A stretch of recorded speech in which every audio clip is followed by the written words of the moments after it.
ನಮಸ್ಕಾರ ಪ್ರಿಯ ಸ್ನೇಹಿತರೆ, ಬನ್ನಿ ನಾವು ಇವತ್ತು ಒಳ್ಳೆಯದನ್ನ ಕಲಿಯೋಣ. ಪ್ರಿಯ ಸ್ನೇಹಿತರೆ, ಹೀಗೆ ಒಂದು ಸಮುದ್ರದ ದಡದಲ್ಲಿ ಆಮೆಗಳ ಮೊಟ್ಟೆಗಳು ಇಟ್ಟಿದ್ವು. ಆಗ ತಾನೇ ಆಮೆಗಳ ಮೊಟ್ಟೆಯಿಂದ ಹೊರಬಂದಿರತಕ್ಕಂಥ ಮರಿಗಳು ನಿಧಾನಕ್ಕೆ ಸಮುದ್ರದೊಳಗೆ ಸಾಕ್ತಾ ಇದ್ವು. ಅದೆಷ್ಟೋ ಬಲಿಷ್ಠವಾಗಿರ್ತಕ್ಕಂಥ ಆಮೆಗಳು ಬೇಗ ಬೇಗನೆ ಹೋಗಿ ಸಮುದ್ರದ ನೀರೊಳಗೆ ಸೇರ್ಕೊಂಡ್ಬಿಡ್ತಿದ್ವು. ಆದರೆ ಹಿಂದೆ ಉಳಿದಿರ್ತಕ್ಕಂಥ ಬಲಹೀನವಾಗಿರ್ತಕ್ಕಂಥ ಆಮೆಗಳು ನಿಧಾನಕ್ಕೆ ಸಾಕ್ತಾ ಇದ್ವು. ಆ ಒಂದು ಸಂದರ್ಭದಲ್ಲಿ ಮೇಲೆ ಬಕಪಕ್ಷಿಯಂತೆ ಕಾಯ್ತಾ ಕೂತಿದ್ದ ಹದ್ದುಗಳು, ಬೇರೊಂದು ಪಕ್ಷಿಗಳು ಆಹಾರವಾಗಿ ಅವುಗಳನ್ನು ಎತ್ಕೊಂಡು ಹೋಗ್ಬಿಡ್ತಿದ್ವು. ಅಲ್ಲೇ ಅವುಗಳ ಪ್ರಾಣ ಹಾರಿ ಹೋಗ್ತಾ ಇತ್ತು. ಅದಕ್ಕೆ ಈ ಪ್ರಪಂಚ ಬಲಹೀನರಿಗಲ್ಲ, ಬಲವಂತರಿಗೆ ಮಾತ್ರ ಪ್ರಪಂಚ. ನಾವು ಇಂದಿನ ಕಾಲದಲ್ಲಿ ನೋಡ್ತಿರ್ಬೋದು, ನಮ್ಮ ಪೂರ್ವಜರು ಅದೆಷ್ಟೋ ಶಕ್ತಿವಂತರು. ಅವರು ಒಳ್ಳೆ ಆಹಾರವನ್ನು ಸೇವಿಸ್ತಾ ಇದ್ರು. ನಾವು 4 ಜನ ಹೊರುವಂಥ ಭಾರವನ್ನು ಅವರು ಒಬ್ಬರೇ ಹೊರ್ತಾ ಇದ್ರು. ಅಂಥ ಬಲಿಷ್ಠವಂತರಾಗಿದ್ದರು. ಹೀಗೆ ಈ ಮುಖಾಂತರವಾಗಿ ನಾವು ಒಂದು ಕಥೆಯನ್ನು ನೋಡೋಣ. ಕಥೆಯ ಮುಖಾಂತರವಾಗಿ ಒಂದಿಷ್ಟು ಮೌಲ್ಯಗಳನ್ನು ಕಲಿಯೋಣ. ಪ್ರಿಯ ಸ್ನೇಹಿತರೆ, ಹೀಗೆ ಒಂದು ರಾಜ್ಯವಿತ್ತು. ಆ ರಾಜ್ಯಕ್ಕೆ ರಾಜಕುಮಾರ, ಸುಪ್ರಸಿದ್ಧನಾಗಿರ್ತಕ್ಕಂಥ ರಾಜಕುಮಾರನಿದ್ದ. ಅವನಿಗೆ 2 ಕುವರರಿದ್ದರು, 2 ಮಕ್ಕಳಿದ್ದರು. ಮೊದಲನೇದವನೇನೆ ತುಂಬ ಕ್ಷಣಕ್ಷನಾಗಿದ್ದ. ಅವನ ಹತ್ರ ತುಂಬ ಶಕ್ತಿ ಇತ್ತು, ಹೇಳಿದ್ದನ್ನು ಚೆನ್ನಾಗಿ ಕಲಿತಾ ಇದ್ದ. ಮುಂದೆ ಅವನ ಗುಣ ಹಾವಭಾವಗಳನ್ನು ನೋಡಿರ್ತಕ್ಕಂಥ ರಾಜ್ಯದ ಪ್ರಜೆಗಳು ಇವನು ಮುಂದೆ ರಾಜ ಆಗ್ತಾನೆ ಅಂತ ಹೇಳ್ತಾ ಇದ್ರು, ಪ್ರಿಡಿಕ್ಟ್ ಮಾಡ್ತಾ ಇದ್ರು. ಅವನು ಹಾಗೆ ರಾಜ ಆಗ್ಬೋದು ಅಂತ ಹೇಳ್ತಾ ಇದ್ರು. ಆದರೆ ಇನ್ನೊಬ್ಬ ಮಗ ಇದ್ದ.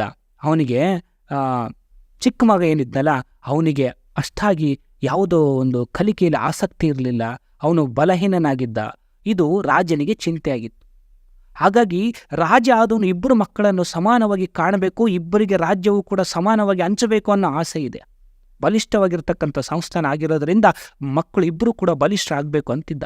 ಚಿಕ್ಕವನು ಈಗ ಶಕ್ತಿಹೀನ ಅಂತ ಅನಿಸುತ್ತೆ. ಅದಕ್ಕೆ ಅವನಿಗೆ ಒಂದು ಉಪಾಯ ಬಂತು. ತಾನು ಎಲ್ಲಿ ಒಂದು ವಿದ್ಯಾಭ್ಯಾಸವನ್ನು ಕಲ್ತಿದ್ನೋ ಅಂಥ ಗುರುಕುಲದ ನೆನಪಾಯಿತು, ಆ ಗುರುವಿನ ನೆನಪಾಯಿತು. ಆಗ ಈ ಮಗನನ್ನು ಕರ್ಕೊಂಡು ಹೋದ ಆ ಗುರುಕುಲಕ್ಕೆ. ಹೋಗಿ ಆ ಗುರುಗಳಿಗೆ ನಮಸ್ಕರಿಸಿ, ಗುರುವರಿಯರೇ, ನಮಗೆ ಶಿಕ್ಷಣವನ್ನು ದಾರಿ ಎರೆದು ಬಲಿಷ್ಠ ರಾಜನನ್ನಾಗಿ ಮಾಡಿದ್ದೀರಿ. ಅದರಂತೆ ಈ ಒಬ್ಬ ಮಗ ಮಾತ್ರ ತುಂಬ ಕ್ಷಣಕ್ಷಣ ಬಲಿಷ್ಠನಾಗಿದ್ದಾನೆ. ಇವನು ಯಾಕೋ ಶಕ್ತಿನ ಅಂತ ಅನಿಸುತ್ತೆ ನನಗೆ. ಹಾಗಾಗಿ ಈ ಸಮಸ್ಯೆಯನ್ನು ನಿಮ್ಮ ಜೊತೆ ಹಂಚ್ಕೊಳ್ತಿದ್ದೀನಿ. ಇದಕ್ಕೆ ಪರಿಹಾರ ನೀವೇ ಸೂಚಿಸಬೇಕು ಅಂತ ಹೇಳಿದ. ಅದಕ್ಕೆ ಆ ರಾಜ ಪುರೋಹಿತರು ಅಥವಾ ಗುರುವರಿಯರು, ಆ ಒಂದು ಗುರುಕುಲದ ಮುಖ್ಯಸ್ಥರು ಹೇಳಿದರು, ರಾಜರೇ, ನೀವು ಇಲ್ಲಿಂದ ನಿರ್ಗಮಿಸಿ, ಮಗನನ್ನು ಇಲ್ಲಿ ಬಿಟ್ಟು ಚಿಂತೆಯನ್ನು ಕೂಡ ಇಲ್ಲೇ ಬಿಟ್ಟು ಹೋಗಿ, ಅದಾದ ನಂತರ ಕೆಲವು ವರ್ಷಗಳ ನಂತರ ಬರ್ರಿ ಅಂತ ಹೇಳಿದರು. ಅದಾದ ನಂತರ ಆ ಮಗನನ್ನು ಅಲ್ಲೇ ಬಿಟ್ಟ. ಅನೇಕ ವರ್ಷಗಳಾಯಿತು. ಅದಾದ ನಂತರ ಒಂದು ದಿನ ಹೀಗೆ ಗುರುಕುಲ ಶಿಕ್ಷಣವನ್ನು ಕೊಡ್ತಾ ಒಂದು ದಿನ ಆ ರಾಜ್ಯ ಪುರೋಹಿತ ಅಥವಾ ಆ ಗುರುಕುಲದ ಮುಖ್ಯಸ್ಥ ಅವನನ್ನು ಬೆಟ್ಟದ ಮೇಲೆ ತುದಿಗೆ ಕರ್ಕೊಂಡೋದ. ಆ ತುದಿಗೆ ಕರ್ಕೊಂಡೋದ ನಂತರ ಅಲ್ಲಿ ಆ ಮಗುಗೆ ಹೇಳ್ದ, ನೋಡು ಅಲ್ಲಿ ಹದ್ದುಗಳೇನು ಮಾಡ್ತಿದ್ದೇವೆ ನೋಡು. ಹದ್ದು ಚಿಕ್ಕ ಇರ್ತಕ್ಕಂಥ ಮರಿಗಳನ್ನು ಮೇಲಕ್ಕೆ ತಗೊಂಡೋಗ್ತಾ ಇತ್ತು. ಅದರ ಚೊಂಚಿನಿಂದ ಹಿಡಿದುಕೊಂಡು ಅಥವಾ ಕಾಲಿನಿಂದ ಹಿಡಿದುಕೊಂಡು ಮೇಲೆ ಹದ್ದಿನ ಮರಿಗಳನ್ನು ತಗೊಂಡೋಗ್ತಾ ಇತ್ತು. ಮೇಲಕ್ಕೆ, ಅತ್ಯಂತ ಮೇಲಕ್ಕೆ ಎತ್ತರಕ್ಕೆ ತಗೊಂಡೋಗ್ತಾ ಇತ್ತು. ಅಲ್ಲಿಂದ ಆ ಒಂದು ಏನು ಹಿಡಿತವನ್ನು ಕೈ ಬಿಟ್ಬಿಡ್ತಿತ್ತು ಅಥವಾ ಕಾಲಲ್ಲಿ ಹಿಡಿತಿರ್ತಕ್ಕಂಥ ಹಿಡಿತವನ್ನು ಅದು ಬಿಟ್ಬಿಡ್ತಿತ್ತು. ಅಲ್ಲಿ ಪಕ್ಷಿಗಳು ಆಗ್ತಾನೆ, ರೆಕ್ಕೆಗಳು ಈಗ್ತಾನೆ ಬರ್ತಿದ್ದೇವೆ ಅಂತ ರೆಕ್ಕೆಗಳನ್ನು ಹೊಂದಿರತಕ್ಕಂಥ ಅಕ್ಕಿಗಳು, ಚಿಕ್ಕ ಮರಿಗಳು ಅಲ್ಲಿಂದ ಕೆಳಗೆ ಬಿಡಲಿಕ್ಕೆ ಪ್ರಾರಂಭ ಆಗ್ತಿತ್ತು. ಇನ್ನೇನು ಅವು ಸತ್ವೆ ಅನ್ನೋ ಒಂದು ಹೊತ್ತಲ್ಲಿ ಅವು ನಿಧಾನಕ್ಕೆ ರೆಕ್ಕೆ ಈ ಥರ ಬಡ್ಕೊಳ್ಳಿಕ್ಕೆ ಪ್ರಾರಂಭ ಮಾಡ್ತಿತ್ತು. ಅಂಥ ಸಂದರ್ಭದಲ್ಲಿ ಇನ್ನೇನು ಬೀಳ್ತಾ ಇದ್ದಾವೆ ಅನ್ನೋ ಸಂದರ್ಭದಲ್ಲಿ ಮತ್ತೆ ಆ ತಾಯಿ ಪಕ್ಷಿ ಬಂದು ಆ ಅಕ್ಕಿಗಳನ್ನು ರಕ್ಷಣೆ ಮಾಡಿ ಮತ್ತೆ ಮೇಲಕ್ಕೆ ಒಯ್ದು ಮತ್ತೆ ಬಿಡೋದು. ಇದೇ ರೀತಿ ಅನೇಕ ಬಾರಿ ಪ್ರಯತ್ನ ಮಾಡ್ತಾ ಇತ್ತು. ಆಗ ಆ ಗುರು ಹೇಳ್ದ, ನೋಡು, ನಿನಗೂ ಕೂಡ ಇದರಿಂದ ಏನು ಕಲಿತಾ ಇದೆ ಅಂತಂದರೆ, ನೋಡು, ಬಲಿಷ್ಠನಾಗಿರಬೇಕು. ನೋಡು, ಅದಕ್ಕೂ ಕೂಡ ಶಿಕ್ಷಣ ಕೊಡ್ತಾ ಇದ್ದು. ಪ್ರಾಣಿ ಆದರೂ ಕೂಡ ಅದಕ್ಕೆ ಶಿಕ್ಷಣ ಕೊಡ್ತಾ ಇದೆ. ಅದು ಒಂದು ಪಕ್ಷಿ ಆದರೂ ಕೂಡ ಅದಕ್ಕೆ ಶಿಕ್ಷಣ ಕೊಡ್ತಾ ಇದೆ ತಾಯಿ. ಅಂದರೆ ಇಲ್ಲಿ ಬಲಿಷ್ಠರಾಗಿರಬೇಕು, ಬಲಿಷ್ಠತೆಯನ್ನು ಪ್ರಯತ್ನಪೂರ್ವಕವಾಗಿ ಸಾಧಿಸಬೇಕು ಅಂತ ಹೇಳಿತು. ಅದಾದ ನಂತರ ನೋಡು, ಅಲ್ಲಿ ಕಾಣಿಸ್ತಾ ಇದೆಯಲ್ಲ, ಈ ಮರದ ತುಂಬೆಲ್ಲ ಹೂಗಳಿದ್ದಾವೆ. ಆದರೆ ಅದು ಗೂಡು ಕಟ್ಟಿದ್ದು ಮಾತ್ರ ಕಟ್ಟಿಗೆಯಲ್ಲಿ ಕಟ್ಟಿದೆ. ಆ ಮಗುವನ್ನು, ಅಂದರೆ ಆ ಚಿಕ್ಕ ಮರಿಗಳನ್ನು ಹೂಗಳಲ್ಲಿ ಹಾಸಿಗೆಯಲ್ಲಿ ಮಲಸ್ಬೋದಿತ್ತದು. ಏನೋ ಪಕ್ಷಿ, ಹದ್ದು. ಆದರೆ ಹದ್ದಿನ ಗೂಡು ಭಾಳ ವಿಚಿತ್ರವಾಗಿರುತ್ತೆ. ಬರೀ ಕಟ್ಟಿಗೆಗಳಿಂದ ಮಾಡಿರುತ್ತೆ. ಯಾಕಂತಂದರೆ ಆ ಕಟ್ಟಿಗೆಯಲ್ಲಿ ಮಲಗಿದಾಗ ಮಾತ್ರ ಕಷ್ಟವನ್ನು ಸಹಿಸ್ತಕ್ಕಂಥ ಶಕ್ತಿ ಅದರಲ್ಲಿರುತ್ತೆ. ಹಾಗಾಗಿ ಪ್ರತಿಯೊಂದು ಜೀವಿಯೂ ಕೂಡ ಆ ಕಷ್ಟಪಡುವುದನ್ನು ಕಲಿತಾಗ ಮಾತ್ರ ಬಲಿಷ್ಠತೆಯನ್ನು ಅನುಭವಿಸ್ಲಿಕ್ಕೆ ಸಾಧ್ಯ, ಮುಂದೆ ವೀರನಾಗಲಿಕ್ಕೆ ಸಾಧ್ಯ. ಹಾಗಾಗಿ ಇದೇ ರೀತಿಯಾಗಿ ಅವನಿಗೆ ಮನವರಿಕೆ ಆಯಿತು. ರಾಜರೇ, ಆ ರಾಜಕುಮಾರನಿಗೆ ಅರ್ಥ ಆಯಿತು. ಚಿಕ್ಕ ರಾಜಕುಮಾರನಿಗೆ, ಗುರುವರ್ಯರೇ, ನೀವು ಹಿಡಿದು ನನಗೆ ತುಂಬ ಮನದಟ್ಟಾಯಿತು.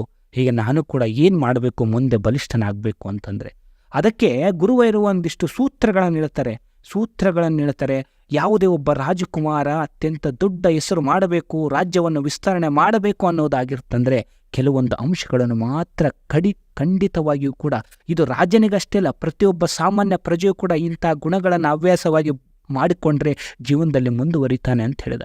ಅವೇನು ಗುರುವರ್ಯರೇ, ನನಗೆ ತಿಳಿಸಿ ಅಂತ ಹೇಳಿದ ಆ ಚಿಕ್ಕ ರಾಜಕುಮಾರ. ಅದಕ್ಕೆ ಮೊದಲನೇದಾಗಿ ಬೆಳಿಗ್ಗೆ ಹೇಳುವುದನ್ನು ಕಲಿ. ಬೆಳಿಗ್ಗೆ ಸೂರ್ಯ ಉದಯಕ್ಕಿಂತ ಮುಂಚೆ ಹೇಳುವುದನ್ನು ಕಲಿ. ಒಂದಿಷ್ಟು ಧ್ಯಾನ ಮಾಡು, ಯೋಗ ಮಾಡು, ಪ್ರಾಣಾಯಾಮ ಮಾಡು. ಧ್ಯಾನ, ಪ್ರಾಣಾಯಾಮ, ಯೋಗ ನಿನಗೆ ಮನಸ್ಸಿಗೆ ಮೃದ ನೀಡ್ತಕ್ಕಂಥ, ಆರೋಗ್ಯವನ್ನು ರಕ್ಷಣೆ ಮಾಡ್ತಕ್ಕಂಥದ್ದನ್ನು ಮಾಡು, ಮೊದಲನೇ ಆದ್ಯತೆ. ನಂತರದಲ್ಲಿ ಒಂದಿಷ್ಟು ನೀನು ಒಳ್ಳೆ ಸಂಗೀತವನ್ನಾಗಲಿ ಅಥವಾ ನಿನ್ನ ಒಳ್ಳೆ ವಿದ್ಯಾಭ್ಯಾಸ, ಯುದ್ಧ ಕಲೆಯನ್ನಾಗಲಿ ಕಲ್ತ್ಕೊ. ಅದಾದ ನಂತರ ನೀನು ಓದುವುದನ್ನು ಒಂದಿಷ್ಟು ಸಮಯವನ್ನು ಕೊಡು. ಅದಾದ ನಂತರ ಮೂರನೇದಾಗಿ ನೀನು ಒಳ್ಳೆ ಆಹಾರವನ್ನು ಸೇವಿಸುವಂಥವನಾಗಬೇಕು. ಒಳ್ಳೆ ಆಹಾರವನ್ನು ಸೇವಿಸಬೇಕು. ಅದೇ ಮಾಂಸ ನೋಡಿ, ಮಾಂಸ ಉದಾಹರಣೆಗೆ ಹೇಳ್ಬೇಕಾಗಿತ್ತಂತಂದರೆ, ಯಾವುದೇ ಒಬ್ಬ ವ್ಯಕ್ತಿ ಆಹಾರವನ್ನು ಸೇವಿಸ್ತಾ ಇದ್ದಾನೆ ಅಂತಂದರೆ, ಸಸ್ಯಾಹಾರ ಸೇವಿಸಿದರೆ ಸ್ವಲ್ಪ ಶಕ್ತಿ ಇರುತ್ತೆ. ಅದಕ್ಕಿಂತ ಹೆಚ್ಚಿಂದು ಮಾಂಸಾಹಾರ ಸೇವಿಸೋನು ಇನ್ನೂ ತುಂಬ ದಷ್ಟಪುಷ್ಟನಾಗಿರ್ತಾನೆ. ಅದರಂತೆ ತುಪ್ಪ ಸೇವಿಸಿದವರು ಇನ್ನೂ ಬುದ್ಧಿವಂತರಾಗಿರ್ತಾರೆ. ಇದರಂಗೆ ಆಹಾರವನ್ನು ಸೇವಿಸುವುದರಲ್ಲಿ ನಮ್ಮ ರಹಸ್ಯ ಅಡಗಿದೆ. ಹಾಗಾಗಿ ಒಳ್ಳೆಯ ಆಹಾರವನ್ನು ಸೇವಿಸು. ಅದರ ಜೊತೆಗೆ ಯಾವುದೇ ಕಷ್ಟ, ದುಃಖ, ದುಮ್ಮಾನ ಅಂತ ಬಂದಾಗ ನೀನು ನಿನ್ನ ಆತ್ಮೀಯರ ಜೊತೆ ಹಂಚಿಕೊಳ್ತಕ್ಕಂಥ ಮನೋಭಾವನೆ ನಿನ್ನಲ್ಲಿ ಬೆಳೆಸ್ಕೋಬೇಕು. ನಿನ್ನಲ್ಲೇ ನೀನು ಇಟ್ಕೊಂಡು ಕುಂತ್ರೆ ನಿನಗೆ ಅದು ನಿನ್ನನ್ನು ಕುಬ್ಜನಾಗಿಸುತ್ತೆ ಅಥವಾ ನಿನ್ನನ್ನು ಶಕ್ತಿಹೀನನಾಗಿಸುತ್ತೆ. ಹಾಗಾಗಿ ನಿನ್ನಲ್ಲಿರ್ತಕ್ಕಂಥ ತೊಂದರೆಗಳನ್ನು, ಸಮಸ್ಯೆಗಳನ್ನು ನಿನ್ನ ಕುಟುಂಬದವರೊಂದಿಗೆ, ಆತ್ಮೀಯರೊಂದಿಗೆ ಹಂಚಿಕೊಳ್ಳೋದನ್ನು ಕಲ್ತ್ರೆ ನೀನು ಜೀವನದಲ್ಲಿ ಮುಂದೆ ಬರ್ತೀಯ. ಇವೆಲ್ಲ ಅಂಶಗಳು ನಮ್ಮ ಜೀವನಕ್ಕೆ ಅತ್ಯಂತ ಉನ್ನತ ಶಿಖರಕ್ಕೆ ಕರೆದೊಯ್ಯಲಿಕ್ಕೆ ಇವು ಸಹಕಾರಿ ಆಗ್ತವೆ. ಈ ಗುಣಗಳನ್ನು ಅಳವಡಿಸ್ಕೊಂಡ್ರೆ ಮಾತ್ರ ಅಂತ ಹೇಳಿದ ಆ ಋಷಿ ವರ್ಯರು ಅಥವಾ ಆ ಒಂದು ಗುರುಕುಲದ ಮುಖ್ಯಸ್ಥರು. ಆಗ ಶಿಕ್ಷಣವನ್ನು ಪಡೆದಿರ್ತಕ್ಕಂಥ ಆ ಮಗು ಮರಳಿ ಸಂಸ್ಥಾನಕ್ಕೆ ಹೋಗ್ತಾನೆ. ಆ ಎಲ್ಲ ಗುಣಗಳನ್ನು ತನ್ನಲ್ಲಿ ಅಳವಡಿಸ್ಕೊಳ್ತಾನೆ. ಅವನ ಮುಂದೆ ಒಬ್ಬ ಬಲಿಷ್ಠ ರಾಜನಾಗಿ ಪರಿವರ್ತನೆ ಆಗ್ತಾನೆ. ಈ ಮುಖಾಂತರವಾಗಿ ಇದು ಕೇವಲ ಅಂಶಗಳು, ಕೇವಲ ರಾಜಕುಮಾರನಿಗೆಲ್ಲ, ನಮ್ಮ ಜೀವನದಲ್ಲಿ ಪ್ರತಿಯೊಬ್ಬರು ಜೀವನದಲ್ಲಿ ಅಳವಡಿಸ್ಕೊಂಡ್ರೆ ನಾವೆಲ್ಲರೂ ಬಲಿಷ್ಠರು ರಾಜಕುಮಾರರಾಗ್ತೀವಿ ಅನ್ನುವ ಮಾತಿನೊಂದಿಗೆ ಸರ್ವೇ ಜನೋ ಸುಖಿನೋ ಭವಂತು.